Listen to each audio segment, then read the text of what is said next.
नमस्कार. आजच्या आपल्या स्टोरीचे नाव आहे अखेरची भेट.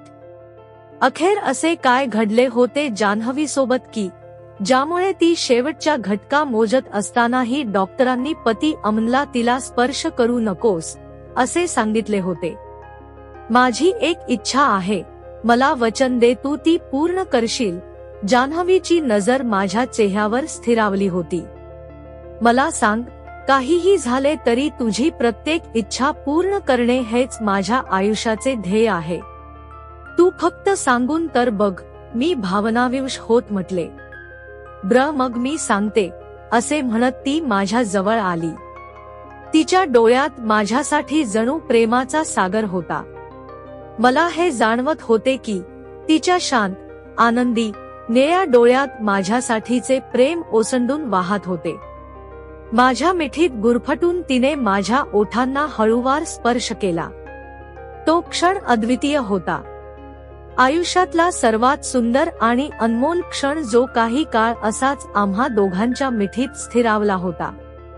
आणि मग ती हस्त हळूवारपणे बाजूला झाली आणि म्हणाली, फक्त हा जो क्षण होता तोच मला माझ्या आयुष्याच्या शेवटच्या क्षणी अनुभवायचा आहे.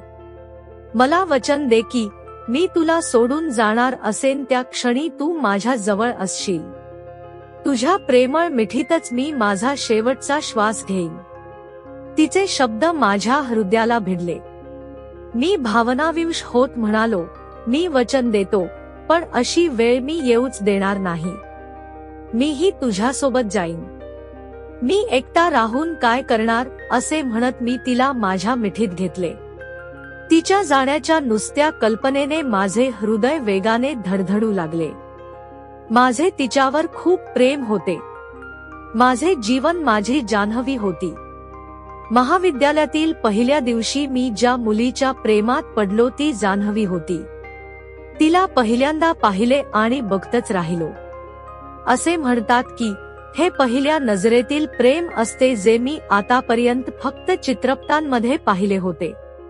मी मात्र ही गोष्ट नेहमी चेष्टेने घ्यायचो, पण जेव्हा माझ्यासोबत असे घडले तेव्हा आपण कायमचे कोणाचे तरी कसे होऊन जातो हे मी प्रत्यक्ष अनुभवले.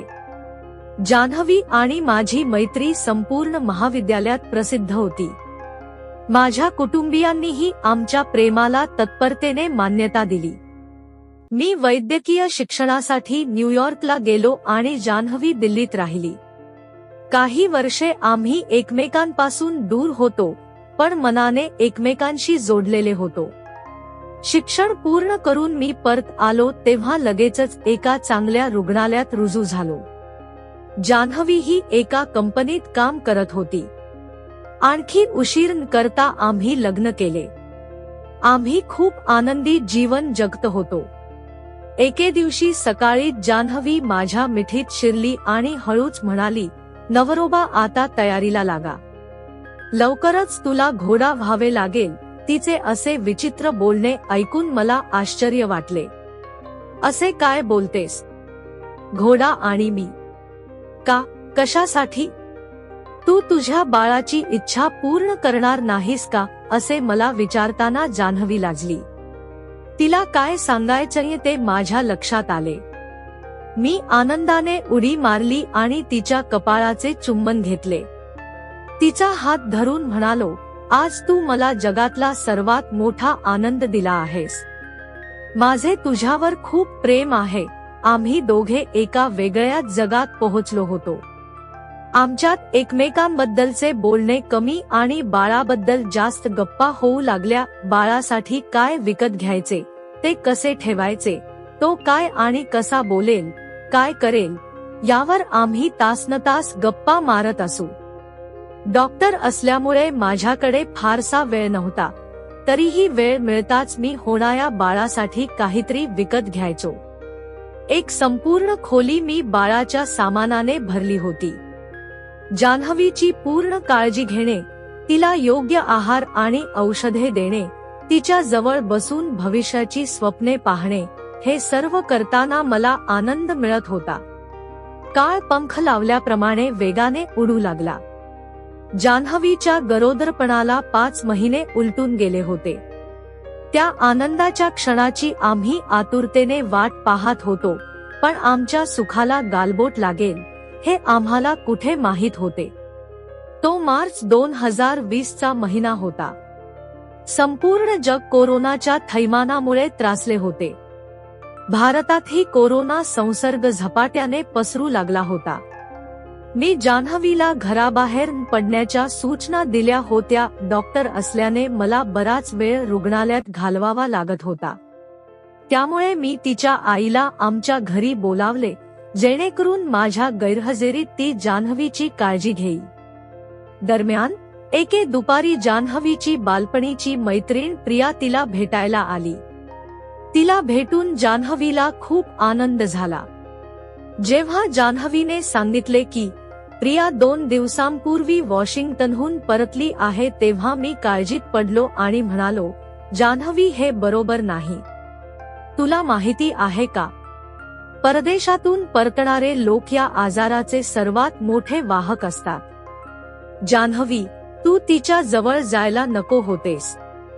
म्हणजे तुला असे म्हणायचे आहे की माझे लग्न आणि मला बाळ होणार म्हणून माझे अभिनंदन करायला आलेल्या माझ्या मैत्रिणीला मी दारातच थांबवून सांगायला हवे होते की तू आत येऊ शकत नाहीस, मला भेटू शकत नाहीस. असे वागणे बरोबर आहे का अमन? हो, बरोबरच आहे जान्हवी. तू डॉक्टरची पत्नी आहेस. तुला माहिती आहे का, आपल्या देशातही कोरोनाचे रुग्ण आढळू लागले आहेत आणि भारतात हा आजार बाहेरून पसरत आहे. हो, पण ती वुहानहून नाही तर वॉशिंग्टनहून आली होती. तरीही मी तिला हात धुवायला लावले होते असेलही, पण जान्हवी, माझे मन सांगते की तू योग्य केले नाहीस. तू गरोदर आहेस. तुला जास्त धोका आहे. कोरोनाचा विषाणू फक्त हातावरच नाही तर कपड्यांमध्येही असतात. ती एकदा तरी खोकली असेल तरीही त्यातून तुला संसर्ग होण्याचा धोका आहे. कृपा कर, पण माझ्यासाठी चुकूनही भविष्यात अशी चूक पुन्हा करू नकोस, मी तिला समजावले. ठीक आहे, पुन्हा कधीच नाही. तो विषय आम्ही तिथेच थांबवला. दरम्यान रुग्णालयात रुग्ण वाढत असल्याने मला वेळेवर घरी परतणे कठीण होत होते. त्यानंतर अचानक देशात लॉकडाऊन लागला. मी 6 ते 7 दिवस घरी जाऊ शकलो नाही. मी जान्हवीच्या प्रकृतीची फोनवरच चौकशी करत असे. कोरोना रुग्णांसोबत राहावे लागत असल्याने मी स्वतःहून घरी जाणे टाळत होतो, कारण हा विषाणू माझ्याकडून जान्हवीपर्यंत पोहोचू नये असे मला वाटत होते. दरम्यान एके दिवशी फोनवरून मला जान्हवीची प्रकृती बरी नसल्याचे समजले. मी विचारले असता 2 ते 3 दिवसांपासून कोरडा खोकला आणि ताप येत असल्याचे तिने सांगितले. तापाची साधी औषधे घेऊन ती बरे होण्याचा प्रयत्न करत होती, पण आता तिला श्वास घ्यायलाही त्रास होत होता. मी खूप घाबरलो. ही सर्व लक्षणे कोरोनाची होती. मी सुन्न झालो. एकीकडे जान्हवी गरोदर होती आणि दुसरीकडे हा भयंकर आजार. मी तिला तातडीने रुग्णालयातील अतिदक्षता विभागात दाखल केले. तपासणीत तिला कोरोना झाल्याचे निष्पन्न झाले. 24 तास मी तिच्यावर लक्ष ठेवून होतो.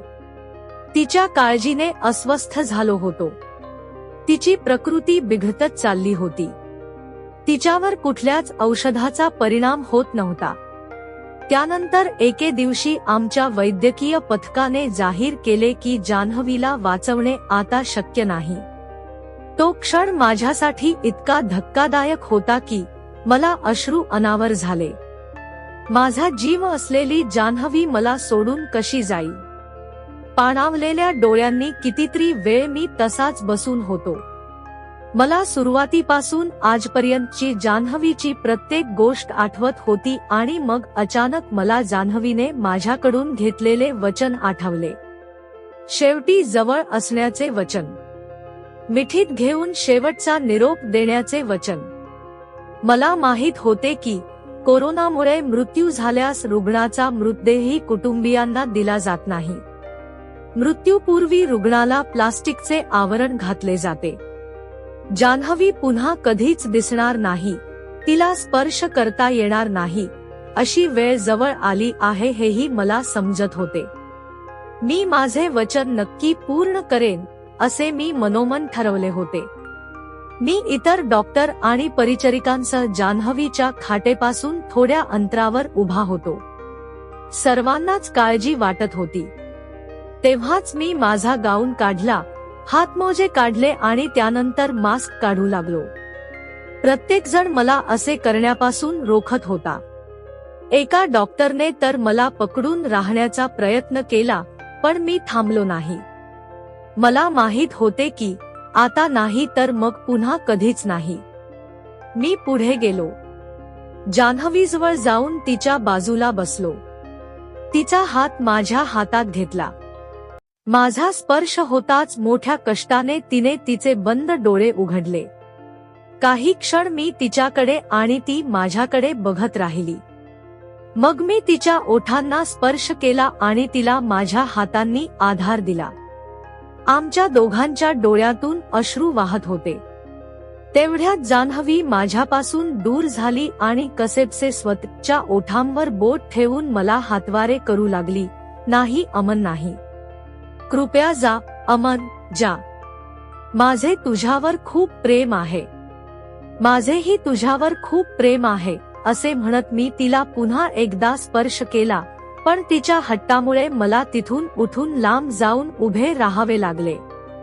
माझ्या सहकारी डॉक्टरांनी मला लगेच सॅनिटायझर दिले.